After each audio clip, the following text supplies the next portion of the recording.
everybody, welcome back to Over 40 Travel. In this episode entitled About Time, we're going to continue on with our trip planning, going through all our tools that we use, including our itinerary, our budget, and our timeline. So in our last episode, Foreign Affairs, we continued our research and had you step outside the box a little bit and look into international airlines. And in doing so, we think we found the cheapest flight to Europe. That would be on Norse Airline. Norse Airlines out of Norway. Their premium and economy seats came at our lowest fare so far, and we think they intend on keeping them that way.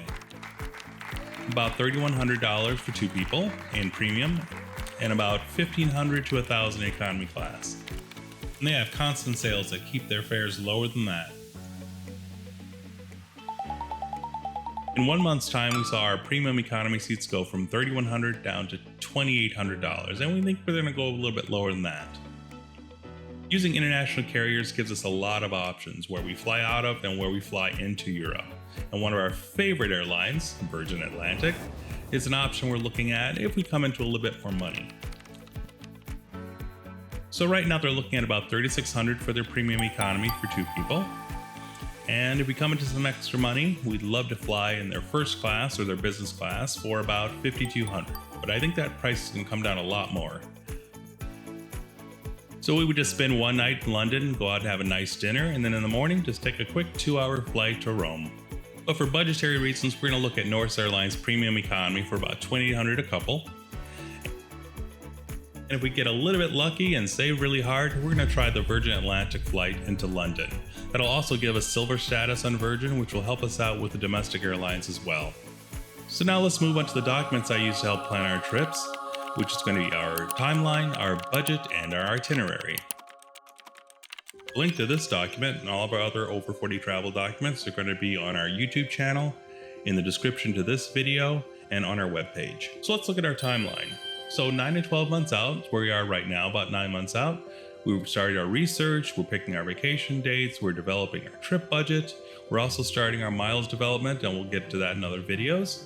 We update our passport if you need to, we apply for pre-check, we do all the things that are going to take a lot of times. And of course, most importantly, we start our savings plan. So at 3 to 6 months out, the activity really picks up. We're looking at transferring miles to your international and domestic carriers and booking our flights. We're looking at booking all the hotels, non-deposit and deposit required hotels at this point. Booking our transports, our private transports, trains, cars, boats. We're maxing out our savings plan. We're really trying to save hard, and we're ordering an international debit card if you need one, and looking into pet sitters and house watchers because they book out early. 1 to 3 months out, we're starting to research any last-minute airplane, hotel, or intercity train transportation. We're starting to research the weather, purchasing clothes, purchasing suitcases, things of that nature.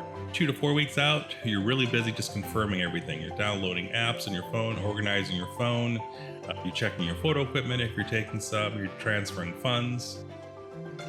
1 week out, we're digitizing our itinerary, putting it into a PDF file on your phone, printing out the itinerary. I store a copy in my luggage.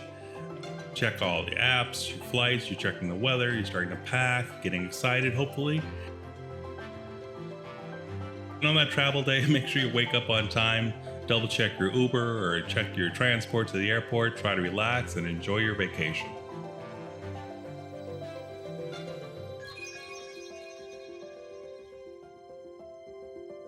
Let's look at our current timeline. So we're about 9 months out right now. So we've already done the research. That continues on throughout the trip, of course. We develop our trip budget. We start our savings plan. We booked a few hotels, non-deposit ones at this point. Don't want to put any money down. We've narrowed down and changed our flight times a little bit, and we're adjusting our itinerary and locking in dates. So now let's look at the vacation budget. We're old school at Over 40 Travel, so we use Microsoft Excel. Good old-fashioned spreadsheet, but you can do whatever you want. First section in the travel budget will match the itinerary, step-by-step, day-by-day activities. So if anything costs money that day, you'll see it listed here in the first section. In our budget, we color code things a little bit. So if I book something, I put it in green, dark green. If it's booked, but I still need to pay at the time, like for instance, this is a spa in Milan, where we have to take money or pay when we get there, then I might try to put it in a different color or something like that. Blue or green, light green, something I recognize. And the second section is our lodging budget. Again, it'll follow along the itinerary. And lastly, the excursion budget. I like to keep all those separate because those change so much. Each line has the total, the estimated cost if you need a deposit, and how much the balance is remaining. So this helps me throughout the planning process to see where I have to make adjustments. Of course, at the very bottom, the total cost of the trip, which you may or may not want to see, but it'll give you a good idea how to plan for your next trip. Now let's focus on the lodging budget. That's going to be our next big expenditure. So since we already have our flight costs or a general idea how much our international flights are going to cost, right now I'm focusing on the hotel costs because that's going to be your second most expensive cost for any trip. And since we're still pretty early in the process, I'm going to list a bunch of options down. So kind of good, better, best hotels. The Amalfi Coast is pretty expensive, so right now I have our go-to or hotels that we stayed at before that we really like, which are right now really outrageously priced, and they want you to put down a deposit, a non-refundable deposit, so we're not going to do that. But for right now, we're just going to put it in the budget and then have options that we can decide on at a later time.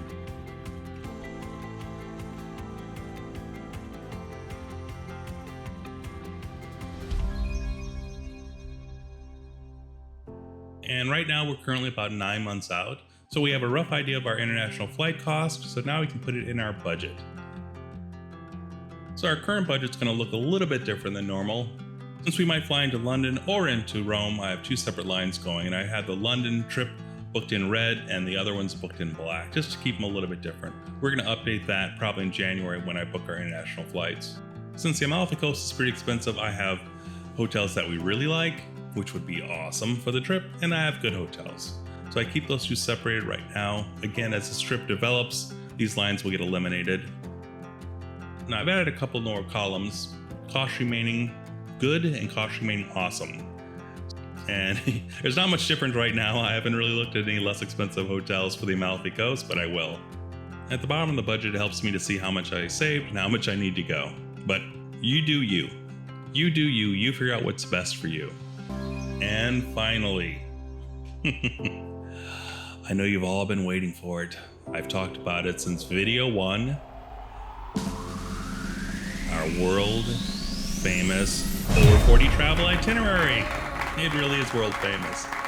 And yeah, it's also just a Word document. I know. But trust me on this. This will be your most important document for your trip. My family teased me when I first started putting these together, but right now they can't wait to get their hands on it. So right now our itinerary is pretty basic, but this document is going to grow and grow and grow and change right up into the last minute. So for example, even though it says Amalfi Coast, this is actually our itinerary to Milan last year. And as you can see, we start out with our flight, our domestic flight into New Jersey, looking at our transportation from New Jersey to New York, JFK Airport. Then I list step by step what we're going to do. For instance, when we arrive in Milan, buy Malpensa Express tickets, which is the first of many trains. And just keep filling it out day by day, line by line activities such as stay awake, unpack, shower, relax a bit, grab a bite at X restaurant. These I've already researched. Take the train from this site to this site. It's all listed here in as much detail as you want. Again, you do you. I like to get as detailed as possible. And this really helps you out when you're out and about. You're in a train station, you don't remember what train, the schedule's a little bit confusing. Just pop open your itinerary and it says, take the M3 train. And there you go. It's a quick reference guide. I know it doesn't seem like much now, but trust me, this will be your go-to document for your trip. And throughout the planning process, this itinerary gets longer and longer and more detailed. I even put in a few quick reference items, such as the name of towns that are difficult to pronounce. I know right here you think that's pronounced Chur, but it's actually Chor, Switzerland. Another example, private transport. I even have the name of the driver because I've had communications with them. I have his website, I have his email, I have his phone number right in the palm of my hand. Since there are confirmation numbers and everything on here, you do want to keep this list tucked away safe. My wife keeps a copy in her purse, I keep a copy in my camera bag, and one more copy of it in my luggage. I also have a PDF file on my phone at all times. So right now, about 9 months out, our itinerary is very basic. It shows the date, which I've updated to June 1st on our flight back home. It has airlines I'm looking at, Norse Airline or Virgin Atlantic Airline, and it shows our arrival time in Rome. Either way, if we fly into London or if we fly directly into Rome, we're going to leave for the Amalfi Coast on a Thursday. So there we go. Those are the documents we use for our trip. We have your vacation timeline, we have our budget, and we have that itinerary. So please download these documents and use them if they help you plan your trip. Next episode, we're going to start looking at travel credit cards and travel miles and how to pay for your trip with those. So do us a favor, please like and subscribe and look at our earlier videos, and we'll see you next time on Over 40 Travel.